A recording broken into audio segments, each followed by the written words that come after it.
Yeah, so we're outside today. I got mad scraps that I want to go and put into compost, so I figured I'd take you with me. Let's go.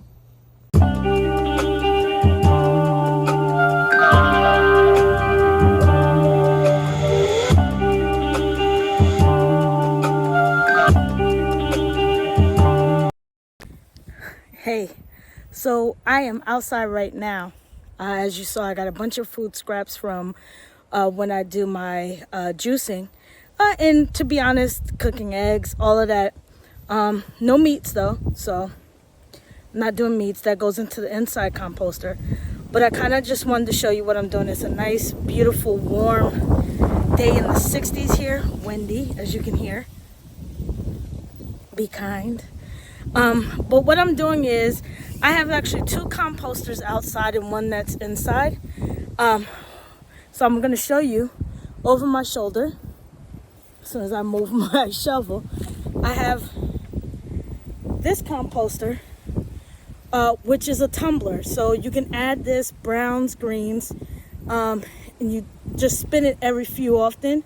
And then I have one that's more of a slow method of composting, and that's when I have really large things and I'm lazy and I don't feel like chopping it up or making it smaller.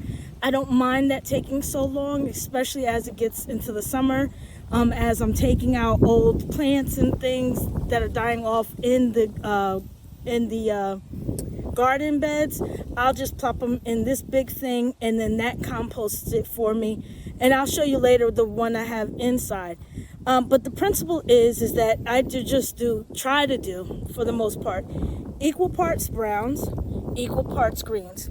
So what that means is I'm taking what I've done in the kitchen scraps, what have you, and I'm trying to find browns, whether it's all over the yard or it's I did chip drop, which you can do for free. And they drop off from locally, when they take down trees and have all these chips. Instead of taking them to a landfill, they'll drop them off to you for free. Now, here's the caveat. You got to have somewhere to put it. They're not putting it like off in a corner somewhere. They're just dropping it.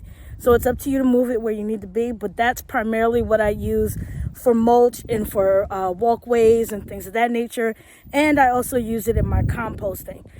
So let me show you what I got going on. Doesn't look like much now, but this was a bunch of food. You can kind of see I got some eggshells still left. You got to turn your compost every so often.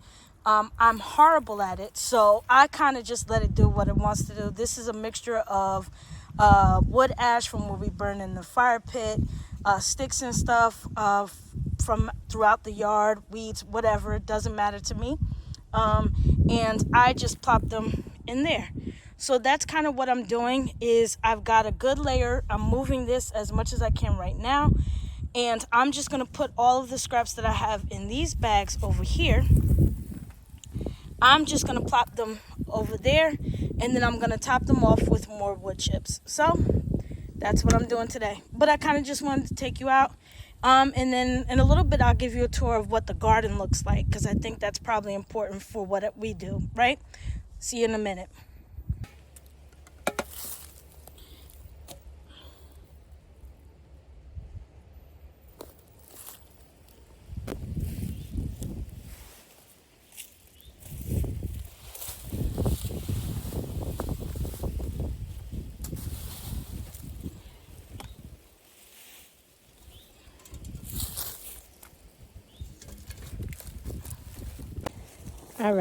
All right. So, again, here's the principle.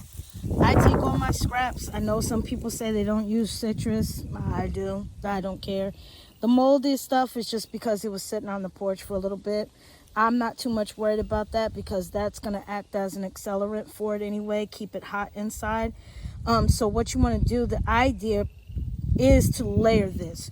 So now that I've got a good layer of greens, fruit scraps, potato skins, everything I'm cooking with, I'm going to now top this off with the browns. So I've got sticks. If you look all over the place, I've got leaves, all of that. Now I'm not going to take you through all of that, but this is what I'm going to top it off with. I don't have a problem with pests getting into it, none that I've seen. So again, this is what I'm going to do. And also this one here, I'm going to give it a spin because I haven't spun it in a couple days. So this is the corner of plenty. This is my kitchen corner, and I keep an electric composter in here. This is kind of cool, especially as I'm cooking and I have scraps. This can also do breads, certain meats like fish and shrimp and things like that.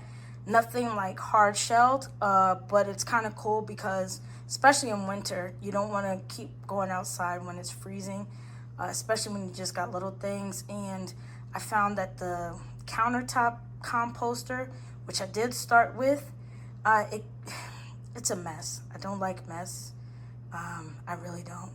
So this was an alternative that I found.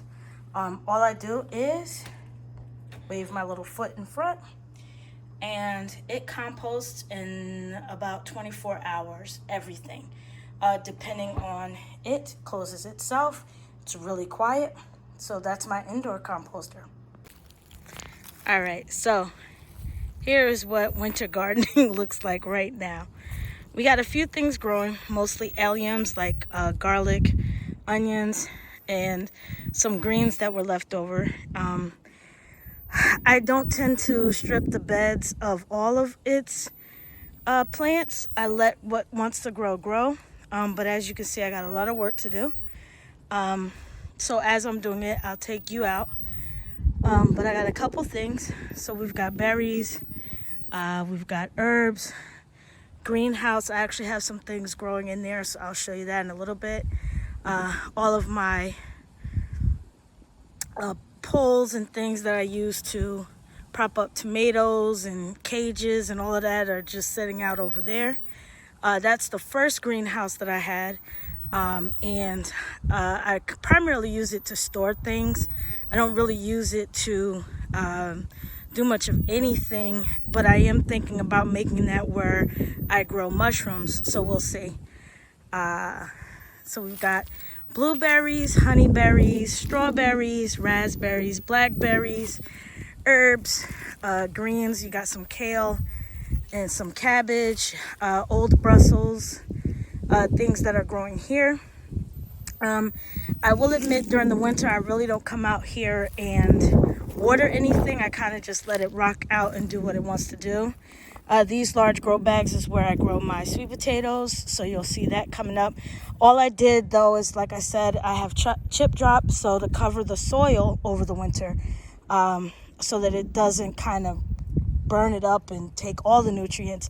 I do cover it with the wood chips when I'm ready to actually plant.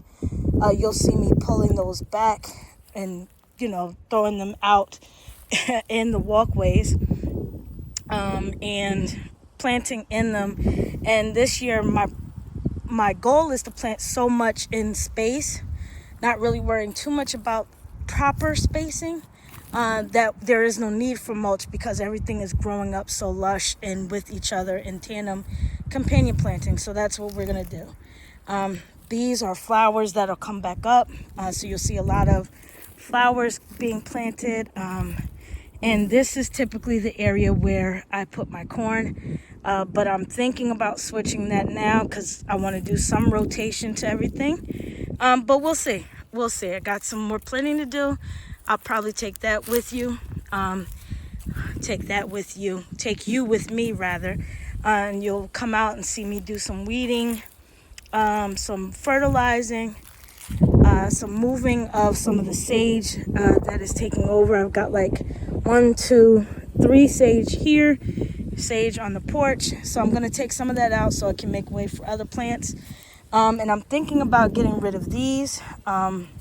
They're breaking up on me, and what I'm thinking, I have 2 garden beds that I can switch these out rather than trying to fix them. So you may see me doing some of that coming soon, just swapping that out for some more metal beds. I've had these for about 4 years. They're hanging tough, so you'll see. I'll show you how I did some of the trellising that I do, But as you can see, got some broccoli I need to come get. But you'll see. We'll get all of this together. Onions and stuff that are coming back on their own. So good stuff. Good stuff. Taking in, I do roots and things, more sweet potatoes. You'll find I do a couple varieties, and I try to get varieties that are not readily available in my local Walmart and things of that nature, because that's the point. Grow what you like to eat, and I like to eat variety and color.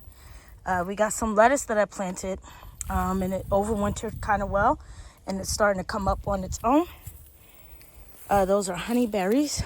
This is usually where I do my ginger and turmeric in these bins, but I may switch that out. Strawberry tower, but I'm actually going to get the bigger. I got a garden stalk, so I'm going to switch that out. It dries out very quickly on me, but if this is all you can afford, do it. You just got to stay up on watering, which I don't. These are some plants that came to die, but they're actually alive. Had this happen last year where this is a lemon tree. Lemon. Got carrots growing. Lettuce, turnips, spinach. That's a lime tree. Got some beets that are coming up that I planted. They overwintered nice and well. I do not heat this, though I'm going to try it this year. But it's quite warm in here now. And this fell on me, hence all the dirt that's on the floor from the winds we had really bad. So I'm hoping these come back and do what they need to do. But this is looking a little dry. So I'm going to come in here and water. And that's kind of what we got going on for the day. So again, this is what I'm doing outside. This is where I'm going to be planting everything outside. But let me just show you what I got going on the porch, and then we'll be done. So mainly up here I keep herbs. So these are some old herbs that have some seeds on them actually, that I should have harvested. We'll see, but I got plenty of seeds in. That's chervil, which is a French version of parsley. In here I had mother's wort and yarrow, so I'll probably do the same. The tarragon, grow it once, it keeps coming back on its own without me, so that's tarragon. I got some cilantro that's coming up. As you can see, the tarragon takes over. It does what it wants to do. It reseeds itself. So I have not planted this tarragon for about 3 years now. I just keep flowers up here, so don't worry about that. That's going to be replaced. Marjoram, which is supposed to come back, but I did plant some just in case it doesn't. That's parsley that is coming back from, I've been using that all winter long. I forget what this is. I think it's anise, but I will find out. I got some caraway in the yard. As you can see, some of these are a bunch of herbs that are coming back. Some onions, bunching onions that I keep. This is dry. We're gonna get it together. Flipping over, this is mint that it's coming back on its own. So I keep mint up here. I also have lemon balm out in the yard in a bucket. These I just keep different flowers. It has mint stickers, but it's really not mint anymore. I moved that. But this I plant like mosquito repellent kind of things, geraniums, things of that nature. You'll see that come up here. Here's more herbs, and hence why I'm going to move all of that sage I have out there. I have some sage in here, some rosemary, and I also have rosemary out in the yard. Thyme here, which will begin to come back. There's a couple sprigs on it, but it'll come back on its own just like it does out in the yard. And I keep lemongrass and other things all over here, so you'll probably see me do some planting up here, because in the summer this area gets lots of sun. So you'll see it. That's what we got going on here in Algin Gardens. Thanks for watching. God bless.